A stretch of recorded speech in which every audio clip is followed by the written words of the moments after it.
ইরানে চলমান সরকার বিরোধী আন্দোলনে অন্তত ৬৫০ বিক্ষোভকারী নিহত হয়েছে। ইরান সরকার বিক্ষোভে উস্কানি দেওয়ার জন্য যুক্তরাষ্ট্র এবং ইসরায়েলকে দায়ী করেছে। ইরানের রাজধানী তেহরানে সরকারের সমর্থনে বিশাল সমাবেশ হয়েছে।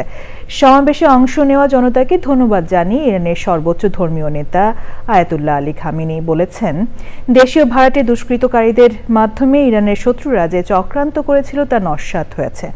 যুদ্ধের জন্য প্রস্তুত থাকার কথা জানিয়ে যুক্তরাষ্ট্রের সঙ্গে আলোচনাও চালিয়ে যাচ্ছে ইরান। বিস্তারিত মির্জা ইমতিয়াজের রিপোর্টে।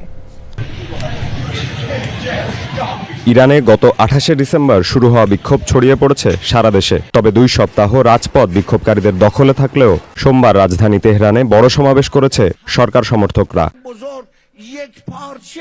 হাজারো জনতার সমাবেশে বক্তৃতা করেন ইরান পার্লামেন্টের স্পিকার মোহাম্মদ বাঘের গালিবাফ। তিনি বলেন, অর্থনৈতিক মনস্তাত্ত্বিক যুক্তরাষ্ট্র ও ইসরায়েলের বিরুদ্ধে সামরিক ও দেশের মধ্যে সন্ত্রাসবাদ ইরানকে একই সঙ্গে এই 4টি ফ্রন্টে লড়াই করতে হচ্ছে। তেহরানের সরকার সমর্থকদের বিশাল সমাবেশ কিছুটা হলেও কোণঠাসা করেছে বিক্ষোভকারীদের।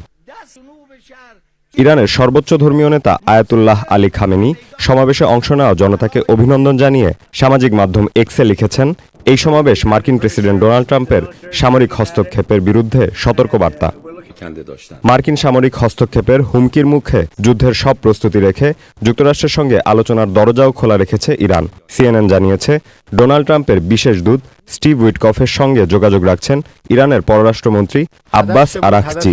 তিনি বলেছেন, যুক্তরাষ্ট্রের প্রস্তাব খতিয়ে দেখছে ইরান সরকার।